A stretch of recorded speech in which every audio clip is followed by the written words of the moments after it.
کی شان سن لیں. حضرت ام المومنین تقریباً کچھ کے پاس سرکار کے منہ مبارک تھے. حضرت ام سلمہ رضی اللہ تعالیٰ عنہ سرکار کے منہ مبارک بال مبارک تھے جس سے وہ مریضوں کو شفا دیتی تھی. کوئی مریض آتا اس میں ڈبو کے پانی میں پلاتی شفا پایا جاتا. بڑا مشہور تھا ان کا.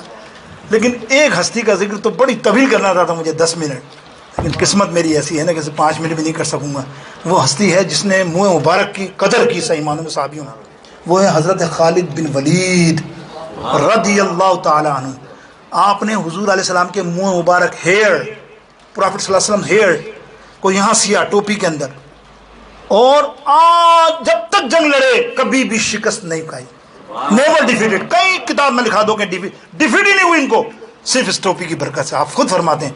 اس کی وجہ یہ ہے، ایک حدیث میں آتا ہے کہ ایک مرتبہ آپ بھول گئے گھر پہ ٹوپی، جلدی میں کچھ وجہ سے وہاں گئے تو دشمنوں نے گھیر لیا، چاروں طرف سے گھوڑے ان کو اتنا بری حالت کر دی، گر گئے زمین پہ. یہ بس صحابہ کہہ رہے ہیں آج خالد کو کیا ہو گیا؟ یہ تو کم سے کم 300 400 500 1000 آدمی کے قابو میں بھی قابو نہیں آئے. اس کی تلوار اتنی اسپیڈ سے چلتی ہے. آج یہ کیا ہو گیا؟ گئے ان کو بچا کے لائے. آئے تو انہوں نے کہا آج کیا ہو گیا خالد؟ بولے میری ٹوپی گھر رہ گئی. تھوڑی دیر میں ایک سوار آیا، آپ کے گھر سے ٹوپی لا کے اس نے دی. آپ بھول گئے تھے، مجھے گھر سے دی گئی، آپ ٹوپی دوں. آپ نے ٹوپی پہنی اور اس جنگ کو فتح کیا. وجہ کیا تھی؟ منہ مبارک آپ کی ٹوپی کے اندر سلے ہوئے تھے. تو میرے دوستو بزرگ، ہمیں بھی تو، ہماری بھی تو نسبت دیکھو نا، ہماری بھی نسبت کامل ہیں. برے ہم بہت برے ہیں، خدا گواہ ہے، لیکن اپنی نسبت تو مان رکھو کہ میرے آقا علیہ الصلوۃ والسلام کے دامن سے ہم وابستہ ہیں. ورنہ ہم کیا ہیں کہ تیری نسبت سے میں کچھ نہیں ہوں،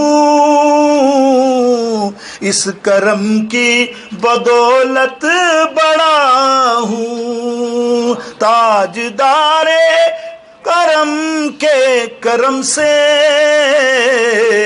اللہ تاجدار پڑھیے درود پاک محبت سے.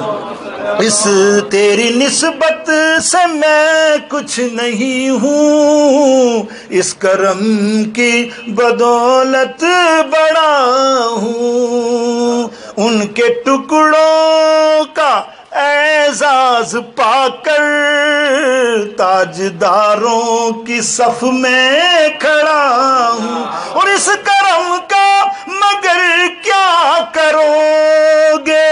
میں نے مانا میں سب سے برا ہوں، جو بروں کو سمیٹے ہوئے ہیں ان کے قدموں میں میں بھی پڑا ہوں. آخر دعوانا الحمدللہ رب العالمین.